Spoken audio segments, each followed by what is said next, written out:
My name is Clarice, and I am 35 years old. When the message came in from my dad, I read it 3 times just to make sure my brain wasn't trying to protect me by changing the words. You're not welcome at the wedding, and don't bring that kid around anymore. That kid, my daughter, his only grandchild. The phrasing was so deliberate, so cold, that it landed heavier than if he'd just said her name. It wasn't anger, it was dismissal. Like we were an inconvenience they'd finally decided to remove. I didn't respond right away. I shut my phone off and sat there in silence, letting the weight of it settle. There was something final about the way it was written, like they'd been waiting for an excuse to draw a hard line, and this was simply the moment they chose. This wasn't the first time my parents had made comments about my daughter being disruptive or different, but this was the first time they'd said it outright. Don't bring her around anymore, as if she was a problem to be managed, not a person to be loved. At that point, my daughter and I had been living with my uncle for 2 months. I'd sold my apartment, not because I was struggling, but because I was planning carefully. I wanted to buy a house, a place that belonged to us, where I didn't have to explain our existence or brace myself for judgment over breakfast. My parents hadn't offered to take us in after the sale. My mom had said she wasn't comfortable with that situation in her house, like my child carried chaos with her instead of crayons and questions. I used to make excuses for them. I told myself they were old-fashioned, that they just needed time, that they'd come around eventually. But after that message, I stopped lying to myself. They didn't need time. They needed control. The timing made it worse. My sister had gotten engaged in the spring to a man she met at work. He was fine, polite, quiet, and my parents were thrilled. Finally, one daughter doing things the right way. Big engagement photos. Expensive venue. Champagne celebrations. The whole thing cost more than most people make in a year, and no one seemed particularly worried about how it would be paid for. That responsibility landed on me without a conversation. Not asked, expected. I had money, didn't I? And I agreed to help. I told them from the start exactly how much I was willing to contribute. $10,000. That was it. Clear. Firm. I thought that was generous. I thought it would buy some peace. Instead, the bills started rolling in like I'd signed a blank check. Dress fittings, cake tastings, venue deposits, all happening without consulting me, yet somehow attached to my name. Then they added me to a joint wedding account for transparency. What they didn't mention was that they'd already started pulling money out of it. The day I checked the balance, my stomach dropped. They'd bought a brand new car for the couple. A car. With money I hadn't even agreed to give. I called my mom, and she told me I was being selfish. She said I could always make more money, but my sister only had one chance to live her dream. That sentence stuck with me, as if my life, my child, my future were somehow more replaceable. That night, I sat in my uncle's guest room, phone in my hand, staring at that account. Everything in it was still technically mine. They'd just assumed I wouldn't dare touch it, that I'd feel too guilty, too conditioned, too scared of being the bad one. So I moved every cent back into my main account. I didn't announce it. I didn't warn anyone. I just did it. 3 days later, my uncle walked into the kitchen with a strange look on his face and asked if I'd done something to the wedding account. I nodded. He told me my sister had opened the banking app while dress shopping and started screaming in the middle of the boutique. Full meltdown. The venue deposit bounced. The planner refused their calls. The panic had begun, and I didn't lift a finger to stop it. After that, everything started unraveling at once. My parents tried to claim it was a bank error. Then they said they'd decided to downsize the wedding intentionally. The story kept changing, but people talk. And the truth has a way of leaking out no matter how tightly you try to hold it in. My dad left a voicemail a few days later, pretending none of it had happened. He didn't mention the message telling me not to come. Didn't acknowledge what they'd said about my daughter. He just said things had gotten out of hand and maybe I could help fix it. That was when I understood something important. They didn't need my help. They needed my silence. I took my daughter out for tacos that night. We ate by the lake, bundled in jackets, and she talked the whole time about a painting she was working on. It was peaceful in a way my family never was. Quiet, honest. And sitting there, watching her swing her legs off the bench, I realized I wasn't angry anymore. I was done. After I moved the money back into my account, I expected an explosion. I expected screaming voicemails, threats, a dramatic family intervention. Instead, the first thing that came was silence, the kind that feels like a room full of people holding their breath while deciding which weapon to use first. 2 full days passed with nothing but the occasional missed call from unknown numbers I didn't answer. Then my uncle started getting the calls, and that's how I learned what was really happening. He came into the kitchen one morning with his phone in his hand and that tight look around his mouth that meant he'd just heard something he couldn't unhear. He told me my mom had called him, crying, insisting there was a misunderstanding, saying I'd panicked and transferred money that wasn't mine anymore. That wording made my stomach flip. Not moved my money, but stole theirs. She was already rewriting the story. I didn't call her back. I didn't argue. I let them keep talking in circles because circles are what they know. I focused on what mattered, keeping my daughter's world steady, keeping her away from the kind of emotional turbulence my family created like it was sport. I cooked breakfast, packed her bag, helped her with a craft project on the living room floor while my phone sat face down on the table like a sleeping animal. When I finally turned it over, the messages were stacked. My sister first, short, sharp, dripping with disbelief. What did you do?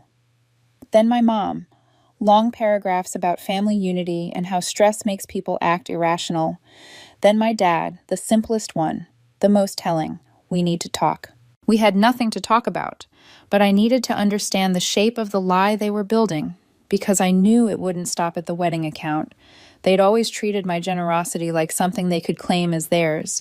Now they were going to act like my boundaries were betrayal. So I asked my uncle to tell me everything he'd heard. Every detail, every excuse, every version of the story. He didn't like being in the middle, but he also wasn't blind. He told me my sister had been dress shopping at a boutique in the city, standing on one of those small velvet pedestals in front of a mirror big enough to show you every flaw you didn't know you had, wearing a $6,000 gown she hadn't paid for yet but already treated like property. The fitter was pinning the hem when the venue called. They hadn't received the final payment. Their policy was strict. No money, no date, no exceptions. The reservation was canceled. The next Saturday available wasn't until the following year. My sister didn't cry. She screamed. She dropped the phone, yelled so loudly people stopped in the hallway, and then stormed out barefoot, still half-dressed, like she could outrun the consequences. My mom followed her into the street trying to calm her down, while my sister shouted that I'd stolen her wedding money and ruined her life. Someone recorded it. Of course they did. There's always someone with a phone when a woman in bridal underlayers is losing her mind on the sidewalk. That footage didn't make it to me, but I didn't need it. I could see it in my head too clearly. I could hear my sister's voice saying the same words she'd been using since we were teenagers, the ones she'd always relied on because they worked. Clarice is dramatic. Clarice is jealous. Clarice is unstable. The same labels they loved because it meant they never had to look at their own behavior. What I couldn't stop thinking about was the car. A brand new car bought with money from an account that had my name on it. Money I had never approved beyond my initial contribution. My parents had justified it to themselves the way they justify everything, by turning my resources into family property and my boundaries into selfishness. They had moved like I was too predictable to push back, like I would grumble and then comply, because that's what I'd always done. They were counting on guilt, counting on me staying quiet because my daughter was watching and I didn't want drama near her. They had forgotten one thing. Being quiet doesn't mean being powerless. The next day, my dad left a voicemail that made my skin prickle. He didn't apologize. He didn't ask how I was. He didn't even mention the message he'd sent banning me from the wedding. He spoke like a man trying to smooth over a small inconvenience. He said things had gotten a little out of hand, and they were in a jam, and maybe I could help fix it. The tone was almost warm, like he was buttering me up for an ask he assumed I'd say yes to. I listened all the way through without moving. When it ended, I didn't call back. I took my daughter to the park instead. She ran toward the swings, hair flying, laughing in that way kids do when they haven't been taught to shrink yet. I sat on a bench and watched her, feeling something loosen inside me. My parents used to tell me I was too sensitive. My sister used to tell me I was too intense. But watching my daughter take up space in the world, I realized the truth. They weren't afraid of my sensitivity or intensity. They were afraid of my refusal to be controlled. Later that evening, my uncle got another call from my dad and put it on speaker without warning me first. I heard my dad's voice fill the kitchen, the way it always did when he wanted to sound reasonable while being cruel. He asked my uncle to mediate. He said families don't function like this. He said I was hurting everyone. He said I was punishing my sister for a misunderstanding. My uncle didn't let him finish. He told my dad, flat and clear, that families also don't treat one child like garbage and call their grandchild, that kid, like she's a stain. He said they were reaping what they'd sown.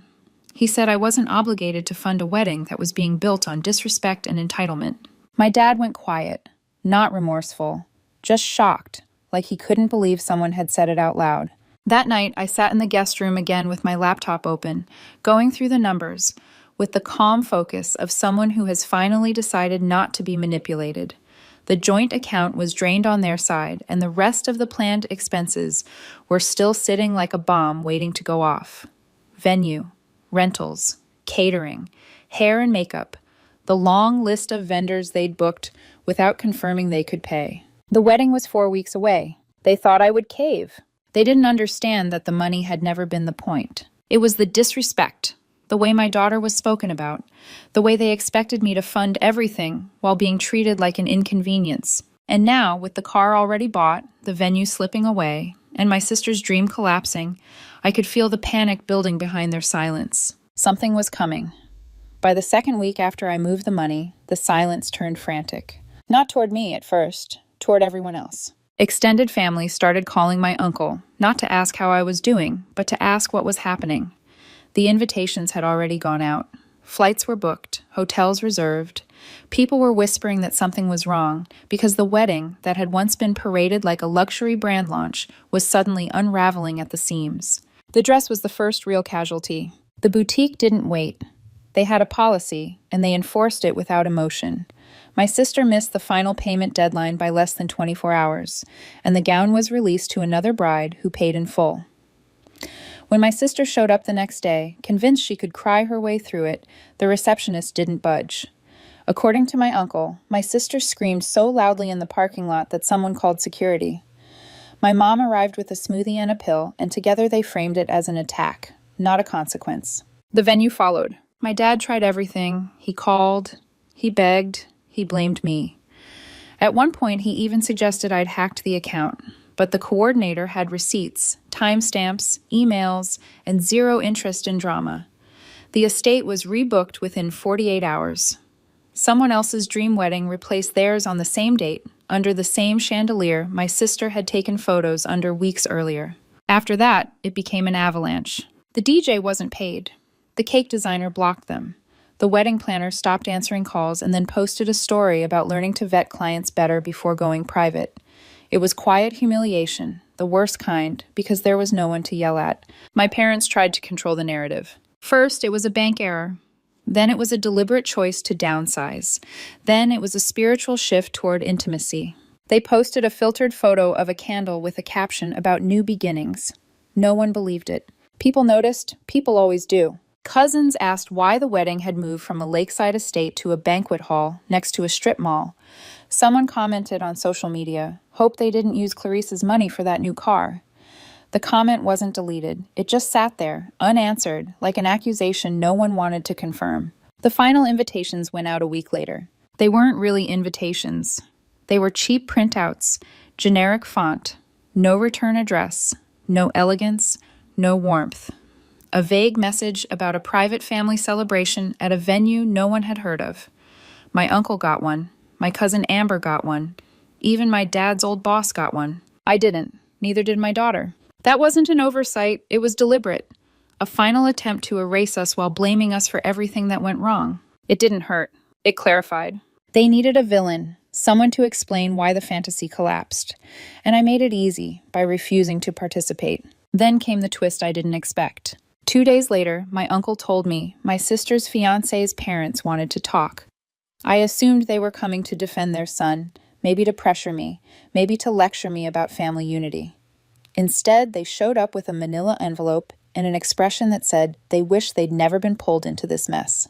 They didn't make small talk. They said everything they knew about the situation came from my parents and my sister. They were told I pulled out of the wedding out of spite, that I was unstable, jealous, trying to sabotage things. But the truth had started to surface, and it didn't line up with the story they'd been fed. The groom had found out about the wedding account, about the money, about the car, about how much I'd actually contributed, my sister had never told him. She'd framed it as emotional unreliability, said it was better if I wasn't involved. When he confronted her, she admitted it. She said she wanted the wedding to be about her, that if I was around, it would become about Clarice and her baggage. Her baggage. My daughter. The words landed like ice. The fiancé's parents slid the envelope across the table. Inside was a cashier's check for $5,000. They said they knew it wasn't enough. They weren't trying to erase what happened. They just didn't want their son's marriage to begin with a lie hanging over it. I didn't touch the check. I asked one question. Does your son still want to marry her? They exchanged a look. Then the mother said quietly, "We're not sure." That night, I sat on the floor with my daughter while she worked on a craft project, glue on her fingers, humming to herself. She asked if the new house would have a garden. I told her yes. And in that moment, I knew I wasn't looking back. The wedding happened that Saturday. I didn't go. I didn't watch videos. I didn't ask for updates. They came anyway. The banquet hall was fluorescent lit and smelled faintly of disinfectant from a funeral that had ended earlier that day. Folding chairs, discount tablecloths, artificial flowers that looked reused, no dancing, a playlist on someone's phone that kept cutting out. During a toast, the groom's brother tried to make a joke, something about how the bride knew how to get what she wanted, even if someone else paid the price. The room went silent. My sister laughed too loudly and raised her glass. Hey, I'm not the one raising a charity case. No music, no cover. The groom stood up, set his drink down, and walked out. He didn't come back. Guests started leaving. Cupcakes sat untouched. Someone muttered, "Well, this was a mistake," and walked out with their spouse. The next morning, my phone filled with screenshots and messages I didn't respond to. The groom had packed a bag and left town. No marriage certificate was filed. No honeymoon happened. The car sat in the driveway, shiny and accusing. My sister posted a black background story with white text about heartbreak and betrayal. No apology, no ownership. For once, I didn't say a word. The truth did the work for me. After the wedding imploded, the noise didn't stop right away. It just changed tone. The frantic calls turned into whispers. The public outrage softened into private embarrassment. My parents didn't apologize. They recalibrated. That had always been their skill. When a story stopped working, they didn't fix it. They replaced it. My mom posted photos from a rented lake house a few days later, filters heavy, smiles stiff. The caption read something about a reset with real family. It got 6 likes, all from people who hadn't been around long enough to know what had really happened. My dad stayed quiet online, which was new. Silence from him usually meant things were worse than anyone realized. My sister disappeared for a while. No posts, no updates, no vague quotes about resilience. That was how I knew she was spiraling. She only went quiet when she ran out of angles. Meanwhile, the truth kept leaking out anyway. One aunt canceled her return flight early. A cousin messaged me privately to say she was sorry and that she hadn't known things were that bad. Another relative sent a screenshot of a comment left under a photo of the new car. I hope they didn't use Clarice's money for that. The comment stayed up. No one defended it. No one deleted it. My uncle was furious in a way I'd never seen before. He stopped trying to be polite. He went straight into the family logistics chat my mom had created and wrote one line. "So your granddaughter isn't good enough to be in the same room as you now." Then he left the chat. My mom left immediately after. My dad didn't respond. No one else said a word. That was when the shift happened. The narrative my parents had tried to control started to fracture, not because I spoke up, but because too many people saw the inconsistencies for themselves. You can spin a story when only one person knows the truth. You can't spin it when the evidence is parked in your driveway and the groom walks out of his own reception. 2 days later, my sister's former in-laws came back, this time without the envelope. They didn't ask for anything. They didn't offer comfort. They simply said they were sorry my daughter had been spoken about the way she was. The mother's voice cracked when she said it. She said she'd raised her children to be better than that. Then they left, and I knew that whatever marriage might have existed was already over. That night, my sister sent a single email. No greeting, no apology. Just a subject line that read, "From one woman to another." Inside, she wrote about reclaiming our bond, about how families fall apart when misunderstandings aren't addressed, about how she hoped we could move forward because family is forever. She ended with a list: venue balance, rentals, catering, hair and makeup, just over $19,000. She asked if I could help with one last thing, promised she'd never ask again. I forwarded the email to my uncle. He called me 10 minutes later, laughing so hard he could barely get words out. Apparently, my mom had shown up at his house uninvited earlier that day to try the same angle. She told him the wedding being canceled would stain the family name. He told her the only stain was how they treated me and my daughter. After that, she stopped showing up. The invitations to the cozy gathering went out. Cheap paper, free template, no lace, no trim, no warmth. My uncle got one. Amber got one. My dad's former boss got one. We didn't. It was the final confirmation I didn't need. They didn't want reconciliation. They wanted obedience. And they'd lost it. 3.5 weeks after the disaster, they still tried to call a wedding. I signed the papers. No fanfare, no champagne, just a quiet office, a stack of documents, and my name printed exactly where it belonged. I closed on the house on a Tuesday morning, the kind of day that doesn't announce itself as important until later, when you look back and realize everything changed right there. It wasn't huge, it wasn't flashy, but it was mine. 3 bedrooms, a kitchen window that caught the morning light just right, a fenced yard with an old maple tree that leaned a little to the left, like it had stories to tell. The first thing my daughter did when we walked through the door was run down the hallway, open every door, and declare the smallest room hers. She said she wanted to turn it into a sun lab, which I didn't ask her to explain. She said we needed a wind chime. We bought 3. My uncle helped carry the last box up the porch steps. When my daughter unlocked the front door herself and yelled, "We're home!" something in my chest finally exhaled. I didn't cry. I didn't need to. The feeling was deeper than that. It was relief mixed with certainty. This wasn't borrowed space. This wasn't temporary. This was a beginning. I never told my parents we bought the house. They found out anyway. My uncle sent them a picture without asking me first. Me and my daughter standing on the porch, keys in our hands, smiling like we'd just escaped something heavy. I didn't know he'd done it until he showed me my mom's reply. How convenient. No congratulations. No curiosity. Just bitterness, wrapped in punctuation. 2 days later, she posted a filtered photo of a rented lake house with a caption about resetting with real family. It got 6 likes, all from people who hadn't been around long enough to know better. My sister stayed silent. No posts, no stories, no quotes. According to Amber, she'd tried calling her fiancé late one night, crying, saying they could still make it official. He didn't answer. His cousin did. She told her flatly that he wasn't coming back. Whatever ceremony they'd had hadn't even been legally filed. No marriage certificate, no honeymoon. Just a shiny car sitting in the driveway, paid for with money that had burned a hole straight through their fantasy. I didn't celebrate that. I didn't gloat. I just kept building my life. I painted the kitchen cabinets a soft green. I replaced the ugly ceiling fan in the dining room. I let my daughter pick a ridiculous chandelier for her room that turned it into what she proudly called a fairy disco. Slowly, every corner of the house started to feel like us. Not a compromise, not a peace offering, a home. A few weeks later, I hosted a housewarming. Nothing formal, no printed invitations, just texts to people who mattered. My uncle came.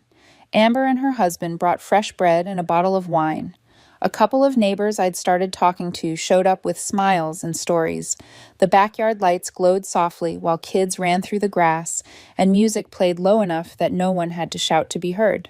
At one point, I looked around and realized something that stopped me cold. Every single person there had chosen to be in my life. Not because of obligation, not because of guilt, not because I paid their way. No one asked about the wedding.